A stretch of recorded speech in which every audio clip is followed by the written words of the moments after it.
Surah Al-Alaq, segumpal darah. Dengan nama Allah yang Maha Pemurah lagi Maha Mengasihani.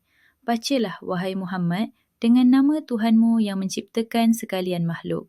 Ia menciptakan manusia dari sebuku darah beku.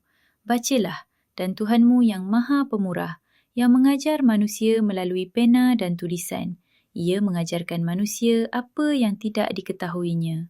Ingatlah, sesungguhnya, jenis manusia tetap melampaui batas yang sepatutnya atau yang sewajibnya, dengan sebab ia melihat dirinya sudah cukup apa yang dihajatinya.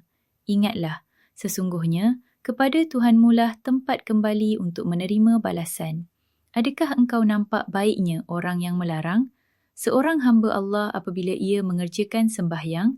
Adakah engkau nampak buruknya jika ia berada di atas jalan yang betul? Atau ia menyuruh orang bertakwa jangan melakukan syirik? Adakah engkau nampak terlepasnya dari azab jika ia mendustakan apa yang disampaikan oleh Nabi Muhammad kepadanya serta ia berpaling ingkar? Tidakkah ia mengetahui bahawa sesungguhnya Allah melihat segala amal perbuatannya dan membalasnya? Jangan sekali-kali berlaku derhaka. Demi sesungguhnya, jika ia tidak berhenti, nescaya kami akan menyentap ubun-ubunnya dan menyeretnya ke dalam neraka.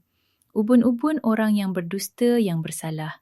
Kemudian, biarlah ia memanggil kumpulannya untuk menyelamatkannya. Kami pula akan memanggil malaikat Zabaniyah untuk menyeksanya. Ingatlah, janganlah engkau, wahai Muhammad, menurut kehendaknya. Dan sebaliknya, sujudlah dan dampingkanlah dirimu kepada Allah dengan taat dan beramal soleh. Al-Alaq bermaksud segumpal darah. Surah Al-Alaq adalah wahyu pertama yang diturunkan kepada Nabi Muhammad SAW. Ia menekankan beberapa perkara penting. Penciptaan manusia oleh Allah daripada sesuatu yang kecil dan lekat menunjukkan kehebatan ciptaan Allah. Perintah membaca dan menuntut ilmu sebagai asas pengetahuan dan kehidupan. Amaran terhadap keangkuhan manusia yang enggan taat dan menolak kebenaran. Peringatan bahawa Allah Maha mengetahui segala perbuatan manusia, sama ada tersembunyi atau terang. Inti surah ini ialah pentingnya ilmu, kesedaran akan asal-usul manusia dan kepatuhan kepada Allah sebagai asas bagi iman dan amalan soleh.